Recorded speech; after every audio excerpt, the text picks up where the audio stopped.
ao centro de hidratação, quais outras medidas o governo federal pode fazer para ajudar o município no combate à dengue?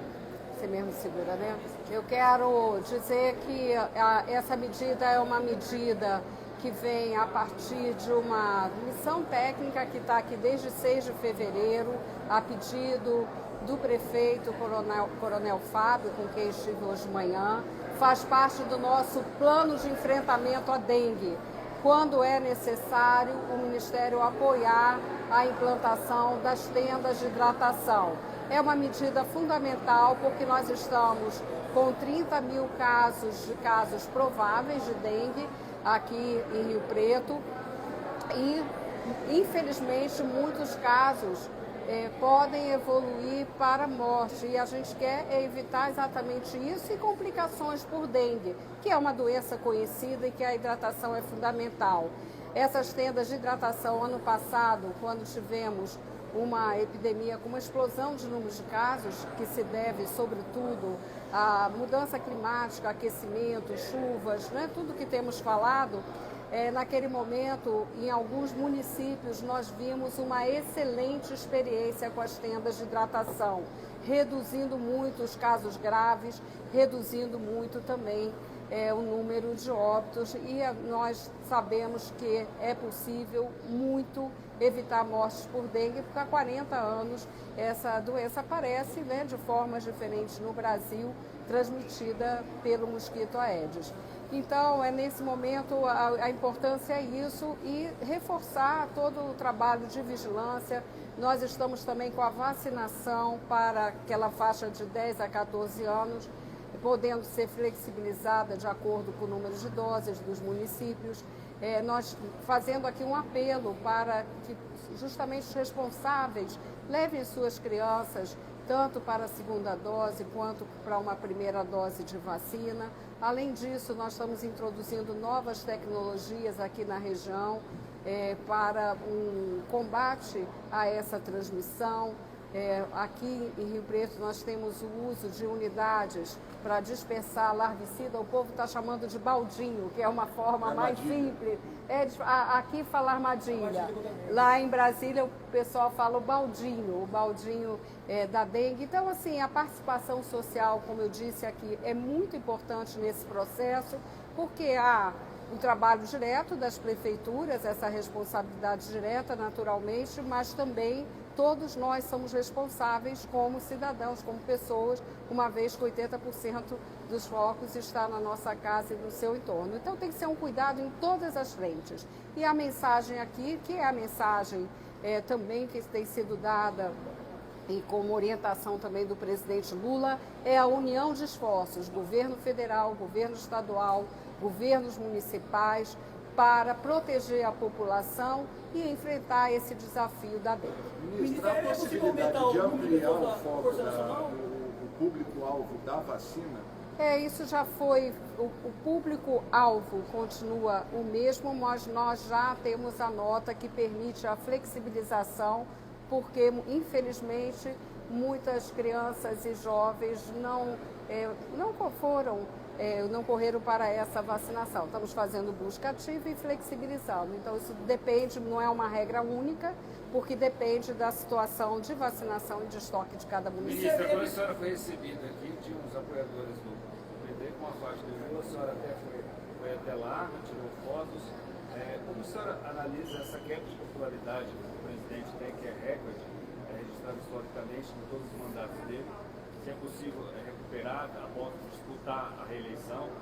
Bom, em primeiro lugar, isso não é pauta aqui, mas o presidente ontem já respondeu muito bem a essa pergunta.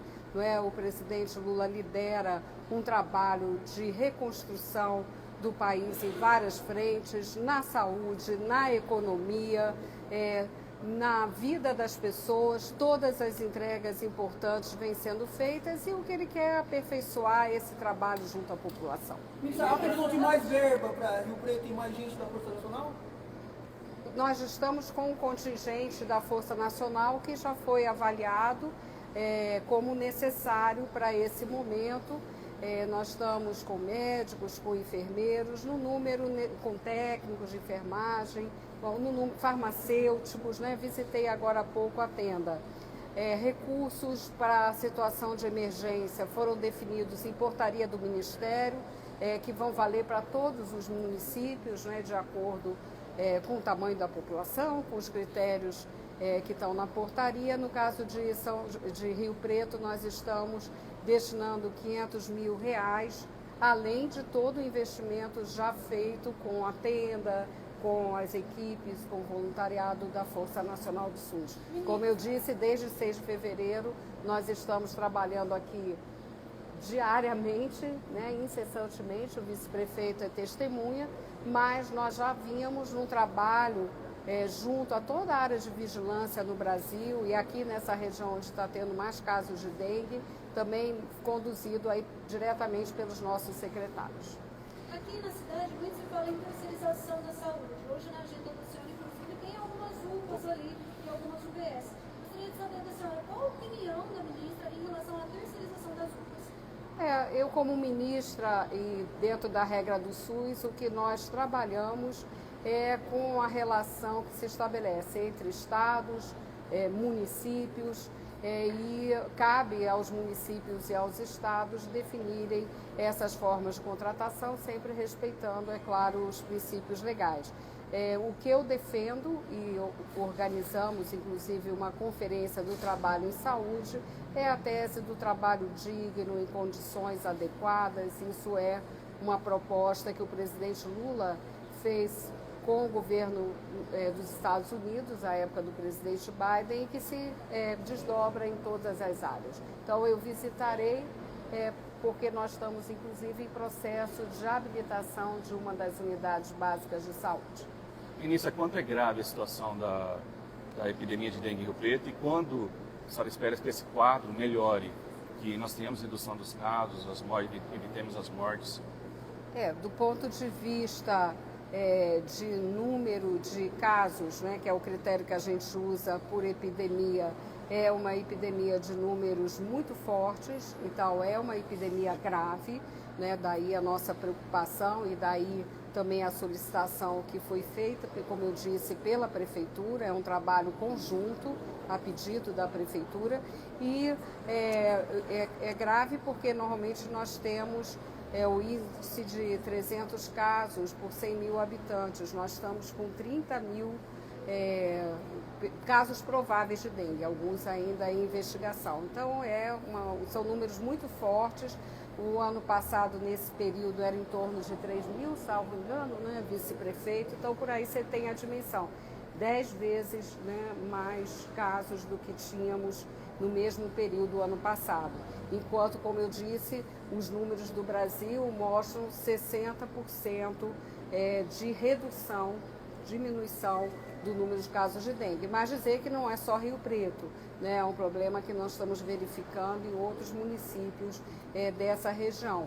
Por essa razão também ampliamos a vacinação para outros municípios que ainda não estavam realizando a vacinação aqui na região. Votuporanga, que passa a ter a vacinação. Eu queria só o nome dos municípios, que é para eu poder.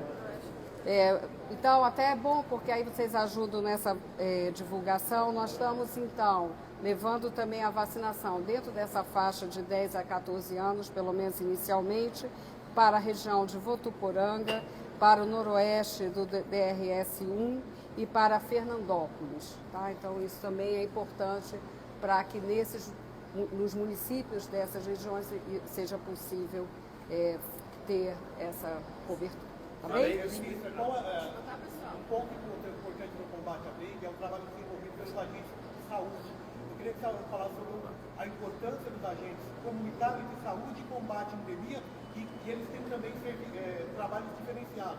O agente comunitário faz um trabalho e o agente de endemias outro. Não, excelente a sua pergunta. Realmente, os agentes de endemias são aqueles que olham para os focos, né, onde podem estar as larvas de mosquitos e orientam também a população. Então, a gente sempre reforça que as pessoas recebam esses agentes de endemias, eles dão orientações que nós falamos nas campanhas, mas às vezes a gente fala a garrafa, o vaso de planta e tem algum depósito Eu vou dar um exemplo, eu já vi em bandeja de geladeira, por exemplo, quando deposita água. Então, assim, é aquele olhar de quem conhece, né, a epidemia, às vezes coisas que nem imaginamos. Isso é muito importante recebê-los, né, além de seguir a recomendação do Ministério de fazer esse controle de 10 minutos contra a dengue. No caso dos agentes comunitários de saúde, eles têm um papel muito importante, porque são eles que podem fazer uma busca ativa, ajudar a prefeitura e as unidades básicas de saúde na vacinação, vendo crianças que não foram vacinadas. Nós estamos, como eu disse, reforçando o dengue nas escolas e também os agentes comunitários de saúde podem verificar aqueles casos que podem agravar, olhando os idosos, as gestantes, as crianças.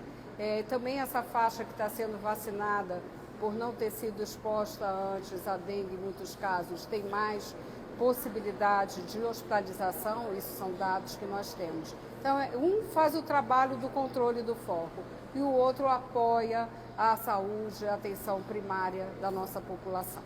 Obrigado. O Centro de Tratação do Tamboragô já especificou as implementos, mas existe algum plano para construir estruturas similares na região do combate à dengue? Eu acho que ele passa a ser uma possibilidade e sempre na relação com as prefeituras, onde se fizer necessário, nós já estamos ajudando os municípios em situação de emergência, como eu falei, aí pode se verificar, muitas vezes é necessário só uma orientação técnica, não é ideia do governo federal implantar centros de hidratação em todo o Brasil, porque isso depende de cada realidade.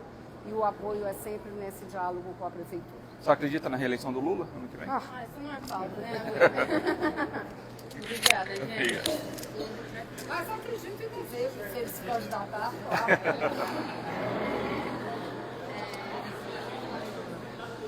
Pessoal, essa aí foi a ministra, então, Nízia Trindade, aqui em Santa do Rio Preto, entrevista coletiva. A gente volta a qualquer momento com mais informações, porque você sabe, jornalismo aqui tem lado seu sempre. Um grande abraço, um bom almoço aí, turma.